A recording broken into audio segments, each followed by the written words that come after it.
Many say that author George Orwell accurately, chillingly foresaw today's world, but to understand his visions and warnings to us, we need to look first at the man behind the messages, his life, struggles, and the experiences which shaped his unique perspective. Born Eric Arthur Blair in 1903 in British-ruled India, Orwell grew up surrounded by the rigid class divisions and racial hierarchies of the empire. His father worked in the Indian civil service, and young Eric witnessed power and inequality firsthand, experiences that would later fuel his passion for justice and truth. Sent to the prestigious Eton College in England, Orwell was always conscious of his modest background. He felt like an outsider among the elite, a sense of alienation that deeply influenced his worldview and writing style, making him a sharp observer of society's flaws. After Eton, he joined the Imperial Police in Burma, where he confronted the harsh realities of colonial rule. The cruelty and injustice he witnessed there left a lasting mark, instilling in him a deep hatred of authoritarianism and the abuse of power. Disillusioned, Orwell left the police and chose to live among the poor in England and France. He experienced poverty firsthand, working menial jobs and immersing himself in the struggles of the working class. These experiences fueled his determination to expose social injustice through his writing. Orwell's commitment to fighting oppression led him to Spain, where he joined the fight against fascism in the Spanish Civil War. There he was wounded and witnessed betrayal and infighting among supposed allies, convincing him that tyranny could arise from any political ideology, not just from the right or left. All these experiences, his childhood in India, his time at Eton, his years in Burma, and his battles in Spain, inspired his greatest works, Animal Farm and 1984, which remain powerful critiques of power and propaganda. Despite suffering from tuberculosis, Orwell wrote 1984 in isolation, pouring his fears about totalitarianism, surveillance, and the manipulation of truth into its pages. His illness only sharpened his sense of urgency. This masterwork was published in 1949.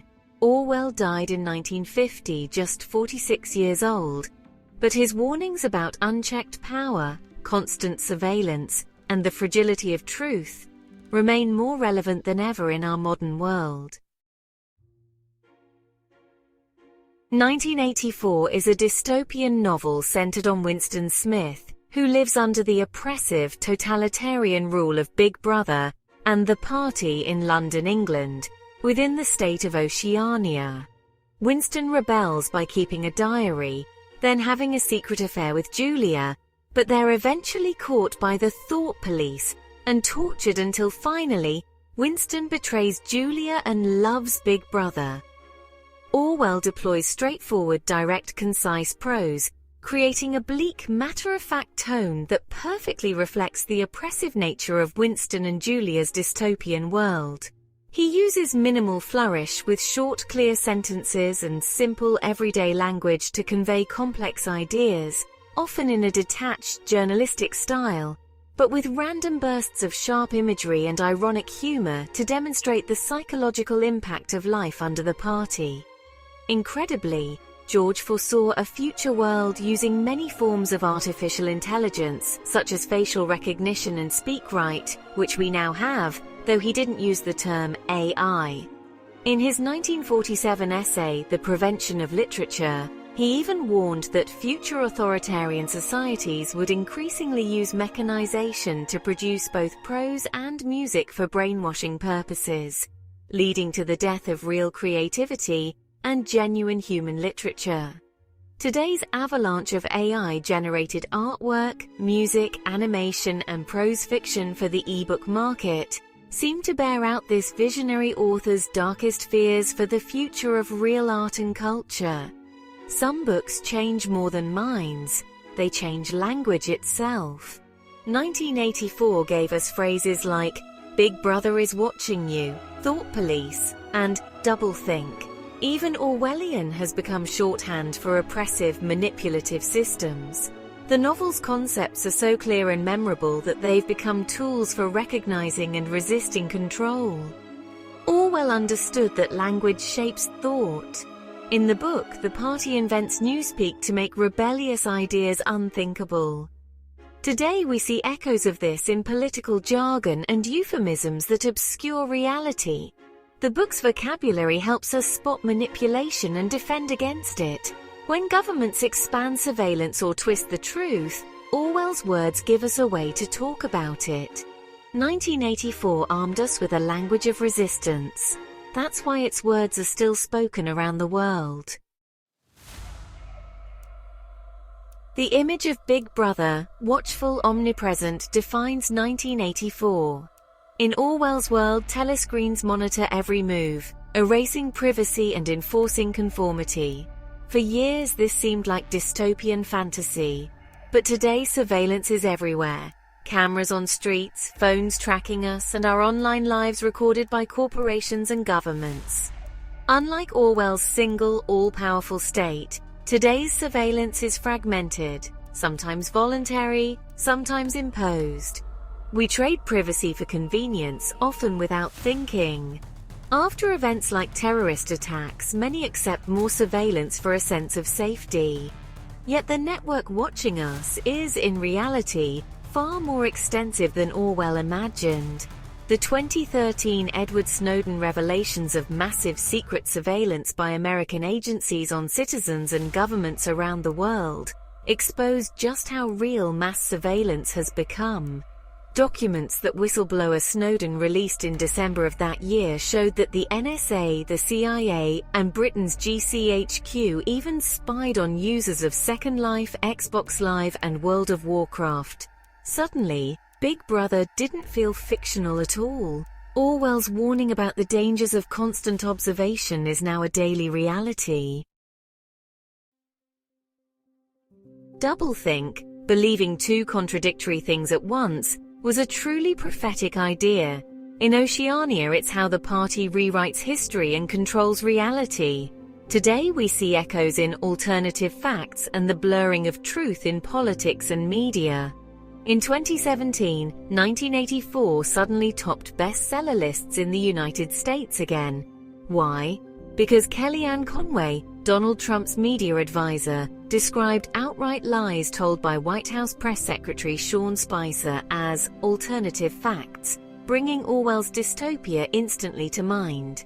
Social media and non-stop news continue to bombard us with conflicting information, making it hard to know what's real.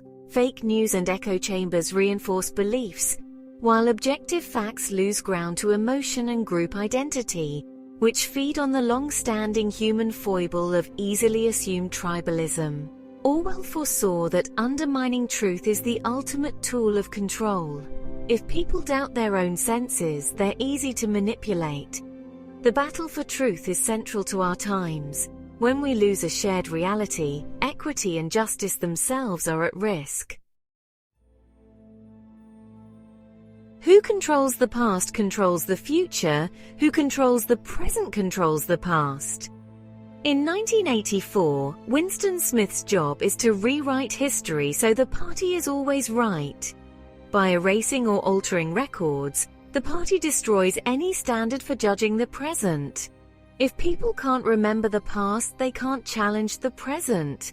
This manipulation traps citizens in an endless, unquestioned now. Today, we see battles over history and politics, education, and public memory. Debates over statues, school curriculums, and national narratives are struggles over who gets to define the past. The internet spreads both information and misinformation, making the fight for historical truth more urgent than ever. Orwell's warning: when history becomes propaganda, freedom is in danger. This underscores the imperative to defend open debate and honest, verified memory. In Oceania, the thought police punish not just actions but forbidden thoughts. Thought crime. Today, our digital footprints reveal our beliefs, interests, and associations, creating detailed psychological profiles. While not mind-reading, this data-driven surveillance can feel eerily close to policing thought. Social pressure online, cancel culture, public shaming, can stifle debate and encourage self-censorship. Even democratic governments covertly monitor social media in the name of security, use unlawful facial recognition, and deploy data tracking under the legal radar. During the Black Lives Matter protests, thousands of peaceful protesters, believing they had the protection of constitutional freedom of speech, were scanned and added to databases. Thus, the 21st century has seen the rise of privacy violation and pressure to conform, enforced not just by the state, but by the all-pervasive presence in society of new technologies. The line between thought crime and real-world consequences is blurrier than ever. Orwell's vision of mind control is no longer just fiction.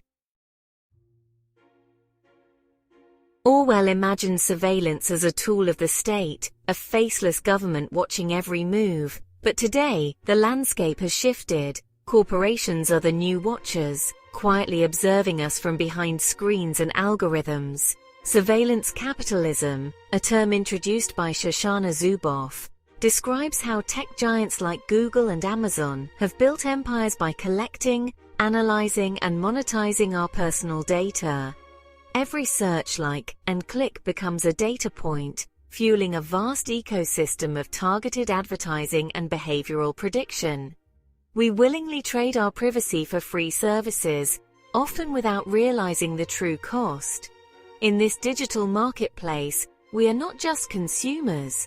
We are the product, our attention and habits sold to advertisers and data brokers. We are being constantly profiled and targeted for manipulation. Unlike Oceania's forced surveillance, we participate enthusiastically, carrying smartphones everywhere and sharing our lives online.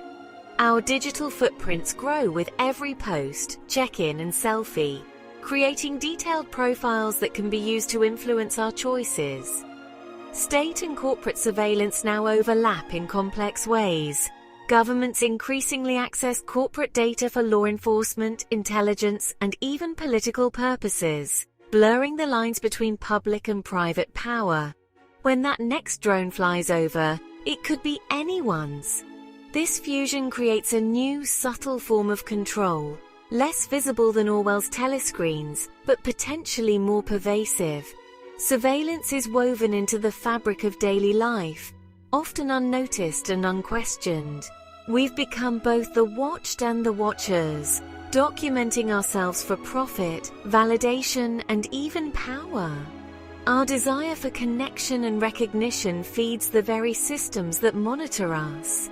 Even our most basic human needs, community and contribution, are being used against us. The boundaries between convenience, commerce, and control are increasingly blurred. Everyday actions, paying for coffee, asking a smart speaker a question, generate data that can be tracked, analyzed, and used to shape our behavior.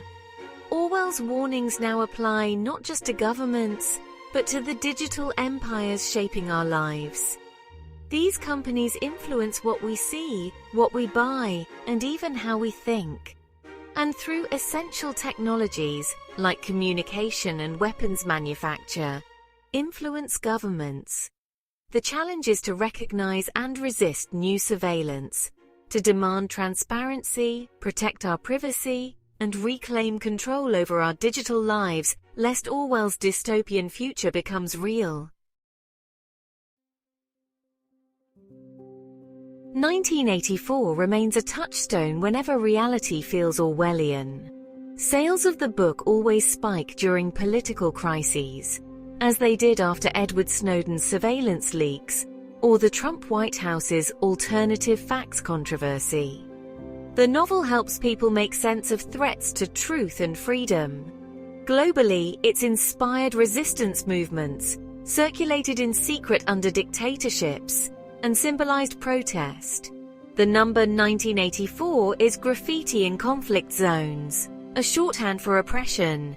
Even pop culture, like Apple's famous Super Bowl ad, uses Orwell's imagery to frame battles over control. The year 1984 has come and gone, but Orwell's warning is more relevant than ever. Decades after its publication, the world still finds itself grappling with the same anxieties that Orwell so vividly imagined. The shadow of Big Brother lingers, not as a relic of the past, but as a persistent reminder of what will happen if we let our guard down. He wasn't predicting a date, he was describing a danger that lurks in every society. The threat of unchecked power, surveillance, and the erosion of individuality is not limited to any one era or nation. It's a universal concern, woven into the fabric of modern life. The book's questions about privacy, truth, conformity, and power are the central challenges of our time. In a world where information is currency and data is constantly harvested, these questions have only grown more urgent and complex. Today's control is often psychological and voluntary, not just physical and overt. We willingly participate in systems that monitor and influence us, without realizing the extent of their reach. We give up privacy for convenience, and propaganda is tailored to us individually. Our choices are shaped by algorithms, and our opinions can be manipulated in subtle, invisible ways. 1984 is ultimately about the human spirit's struggle against oppression. It's a story of resistance, even in the face of overwhelming odds, and a testament to the enduring desire for freedom. Winston Smith was defeated, but his tale remains a plea for vigilance, his loss a warning, urging us to spot the signs of creeping authoritarianism before it's too late. Orwell shows us the worst-case scenario to shock us into defending our freedoms. His vision is a call to action, reminding us that the cost of complacency is far too high. His work's legacy is its power to make us question, resist, and value critical thinking. It inspires us to never take our rights for granted or accept what we are sold on face value. Though George is long gone, every generation inherits his challenge. The fight to keep reality itself alive, through ensuring that the lessons of 1984 are never forgotten. Have you read this groundbreaking work of both literature and prescience? Please tell us your thoughts in the comments section, and don't forget to like, share, and also subscribe to help keep world literature alive.